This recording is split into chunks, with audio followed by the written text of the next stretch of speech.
Hey, look, this is back. Remember this? Well, we're gonna do it anyway. Fuck you. So the developers added some new content, you see, and that's why we're back here. New characters for simpletons like us to play with.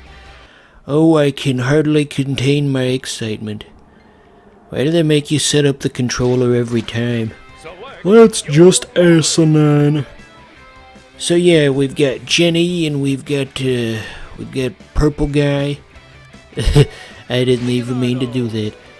So yeah, I guess we'll just do like a simple demonstration of all the moves.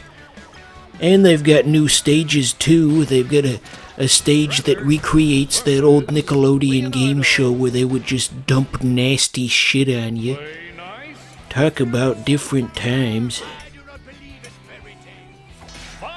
So this character definitely takes inspiration from other fighting game characters. He's got a hook like Scorpion from Mortal Kombat, although it functions a bit differently in that it doesn't pull the other player in. He's got like an M. Bison Psycho Psylocke, what was the name? Psycho Crusher, that's what it was. He's got that, and then he's also got that Bayonetta combo with his up special. Yes, indeed, clowns did not work on this game. Somebody cool with knowledge of fighting games definitely designed this moveset. There are many references to fighting games of the past. And he's also got like a general power-up. That's what I did a second ago there, where he glows purple and then all of your moves are enhanced. And that's really about the full essence of his character. Yep, Shredder. Did you guys know that in the original Turtles cartoon, Shredder was voiced by the same guy who played Uncle Phil on The Fresh Prince? That is actually real. 70% of the stuff that I say on this show is completely fabricated, but that's a real one. Look it up if you don't believe me. Call my mom if you don't believe me. Many years ago in school, there was a book the teacher read to us, and the main character's catchphrase was, "Call my mom if you don't believe me." Funny stuff. Well, somewhat. So yeah, this stage is based on Slime Time Live, or whatever it was called, or Double Dare 2000 something. Just they'd have white people, and they'd have to do obstacle courses, and the set pieces on the obstacle course were always really gross, and they'd have like a plastic head, and you'd have to climb inside like the nose or something. And even as a kid, I was thinking, that's just nasty. Oh yeah, and how could I forget to mention, there's voices now. People complained loud enough and long enough, and the developers finally caved. Unfortunately, they couldn't get actor James Avery to come back to voice Shredder, though, since he went to go visit that pillowy mound of mashed potatoes in the sky. God rest his soul. Pillowy mounds of mashed potatoes. So instead of James Avery, they got actor Jim Cummings to voice him, I think. Sounds like him, at least. He sounds faintly like Tigger or perhaps Pete from Mickey Mouse. He really is the go-to voice actor for just about all things. Just think about how many cartoons that fool's been in. And that's not all. We gotta look at the second character now. Yeah. The internet's favorite character, wink wink. Oh, internet people, what drives you to be the way that you are? Did you have a traumatic experience in your youth? Is that the inspiration for all the weird shit that you draw? Where did this come from? Did it come from Satan himself? It's not even that bad. I make it sound so awful, but it's pretty standard stuff for Zone 10, quite honestly.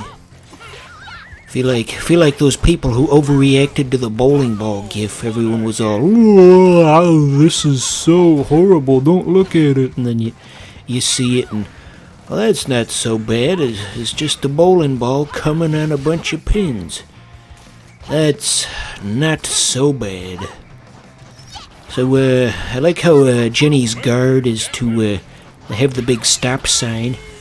Kind of reminds me of that Filthy Frank thing with "It's time to stop." You know the one, except he holds up a clock rather than a stop sign. Believe it or not, I had the chance to meet Filthy Frank a couple of months ago, but it didn't pan out. I was on a Discord call, and this guy was name-dropping all of these famous YouTube people that he knows. He was saying, "Oh yeah, I know Filthy Frank and Stinky Blue Rat and Mahatma Gandhi and all those guys." And I asked him, "Do you think you could introduce us to Filthy Frank?" It seemed like a fairly reasonable question to me since he had brought him up, but then suddenly he's all, "No." Okay then, I'm not gonna push this any further. I do not understand people. I'm just a strange hermit who lives in his little hovel, sheltered from the world and everything in it. Good God, the things you can do with this recovery. If I haven't already mentioned, Jenny's recovery is just totally overpowered. You can get back on the stage from literally anywhere you want. That's the essence of the moveset. I guess that makes up for the character being lightweight, is you can recover very easily. If they were to ever put knights into Smash Bros, I would imagine there would be a very similar recovery, since that's a very flight-based character. But I don't know if I would want knights in Smash Bros, though. I feel like all those weird Smash people wouldn't get it. I mean, these aren't especially bright people. They don't even recognize Tekken characters, and you think they're gonna know who Knights is? But enough about that. As long as we're here, I just wanted to say I'm pretty glad that they included this character. I know the dev team has a very limited budget, so they could only do a couple of DLC characters, and I'm glad they picked Jenny. I mean, My Life as a Teenage Robot was a fun show. Very good art direction and lots of cool stunts and robots smashing things, and what more could you want? The early 2000s was a fun time for animation. That is for sure. Here's a fact you might find interesting about the show I'm talking about, by the way. Apparently in an earlier draft of the show they were going to have a hand-drawn animation instead of Flash. Here's a comparison shot of how it could have looked. Pretty nice, huh? Whichever style they had gone with, I think it still would have been a pretty good show, but it's just fun to consider what could have been, you know?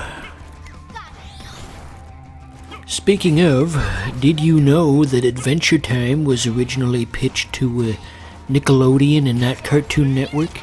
But Nickelodeon turned it away because they thought it was too weird? I bet they're really kicking themselves over that decision.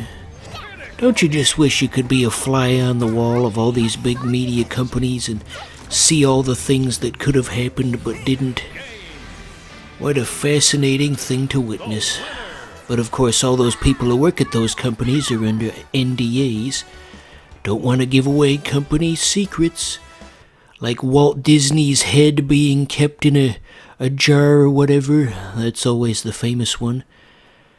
So, as far as Nickelodeon, the game is concerned here, there's still 2 more DLC characters coming, so we can probably get at least 1 more episode out of this, once those characters are here, but that probably won't be for a while.